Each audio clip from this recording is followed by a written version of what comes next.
is a video to demonstrate how my candle making kit is going to look when it arrives and how many candles you'll be able to make, and I'm going to go through the whole process with you. So it all fits right in this little box.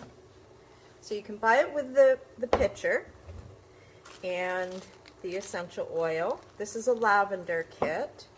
You'll have 2 different size wicks for smaller and larger candles. So the larger wick is going to make a 2 by 2 to 3 inch in diameter candle, which is about like this, or like this.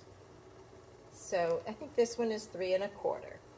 So there's enough wick in here to make 4 candles that are 2 to 3 inches in diameter.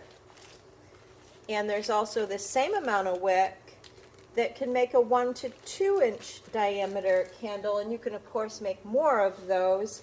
That would be like a votive. You can get some really cool glass at antique stores. So I've got a few here that I'd like to just show you. These are both just glasses I picked up at the antique store. They weren't expensive, a few dollars. I try not to pay more than a couple of dollars, but you know, some of the more interesting glasses a little bit more, but still really inexpensive. I made these the other day, and I just wanted to show you how this works. Beeswax is amazing. It actually doesn't even stick to the container. I didn't spray these with any kind of a mold releasant. You can just pop these right out. I'm going to actually use these same containers today. I like to make refills so that I can, you know, I can give a candle, but I can also give a refill so this container gets used longer. Alright, so I'm going to just trim these wicks up because you don't want to do this when the candles are still soft.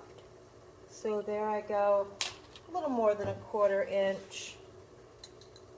I like to leave a little extra when I first, so that first burn, the wick is a little longer. Today, I'm going to make lemongrass. So I'm using this kit today.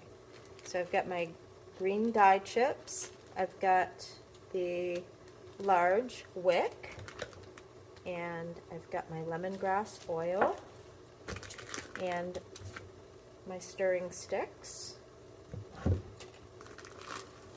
and my beeswax. So I've already obviously got beeswax melting there, so I'll put that right back in there. First of all, beeswax melts at 140 degrees. So it took me about a little more than a half an hour to melt this. Make sure that you always wipe your little pot so that you're not dripping water on anything, because wax and water don't make for a good candle. This is why I use these pitchers. They can hang over the side of a pot. You always want to do a double broiler system. The kit will also be available without the wax pot. Some things that you can use, you can obviously just use a double broiler pan.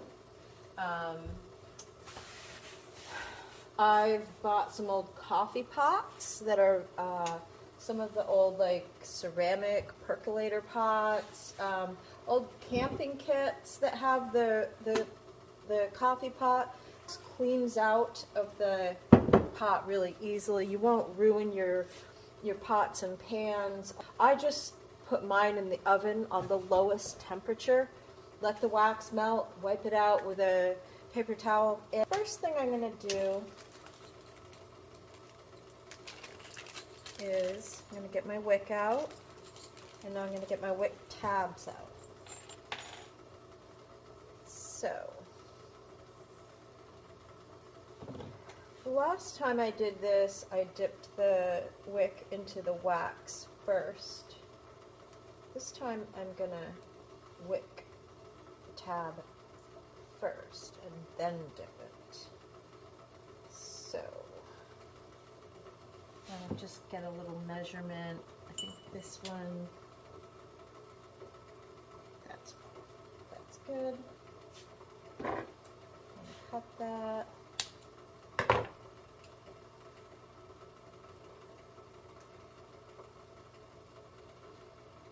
And then just dip the end of it in there into the wax. Just gonna stabilize that wick tab. I don't use any glue in the bottom. So now I'm just gonna dip my whole wick in.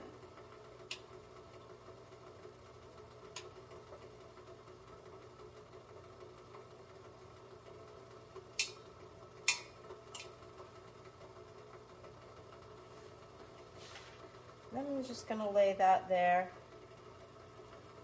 This just helps your wick stand up better in the pot, in your mold.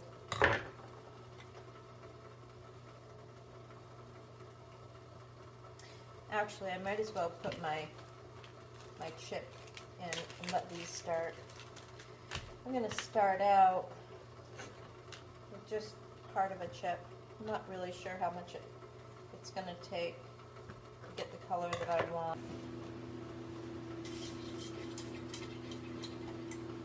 While that's melting, and then get my next wick ready. And you'll see that I don't put my pure essential oil in until I'm ready to pour my candle. The essential oils are volatile, which means that with the heat, they will go up into the air. So we don't want to lose any of that. We want it all in our candle. Okay, so time to add my lemongrass. Like I said, I'm only going to use half of this.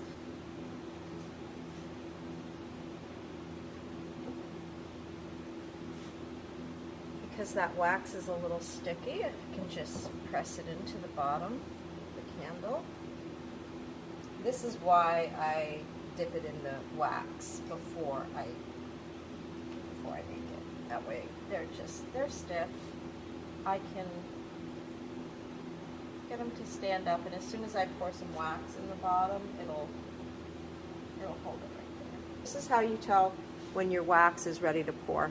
When you do this and you get a little film of it that sticks to the side of your pot, that wax is cool enough. It's probably about 130 degrees.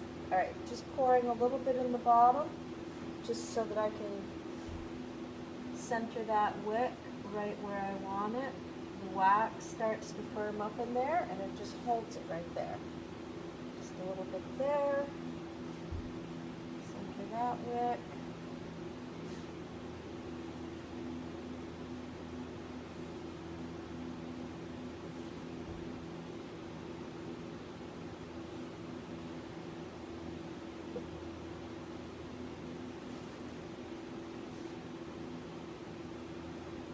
These pitchers pour really well.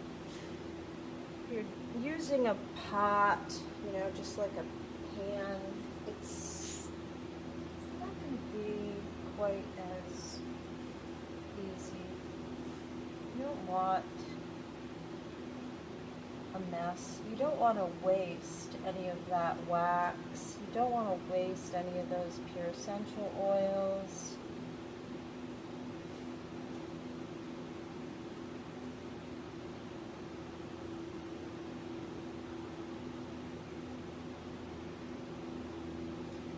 So I'm going to save a little bit of the wax. It doesn't take much, just so I can top these off after. So I'm going to put it back there. This is what the little sticks are for. Oops.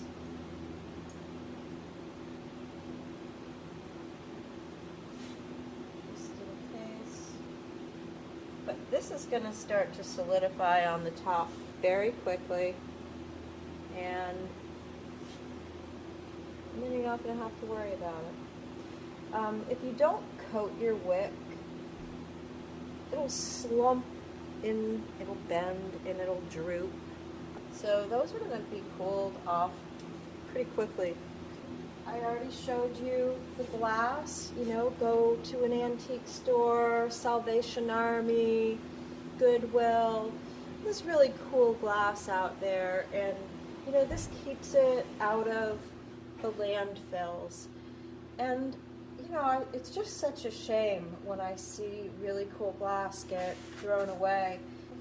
You know, this is a great way to just recycle.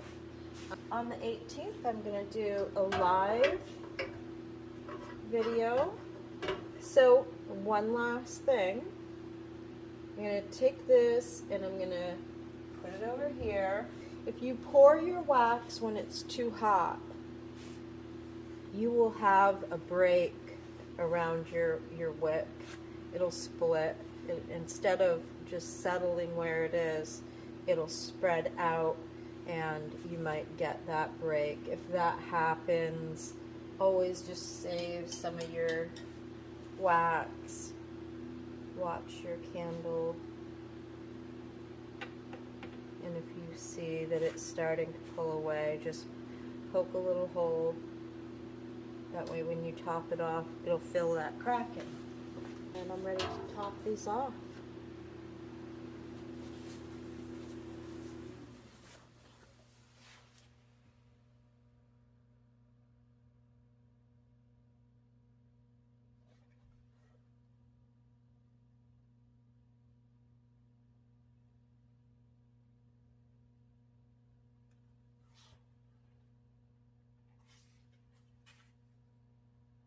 That's it. That's it. It's that easy.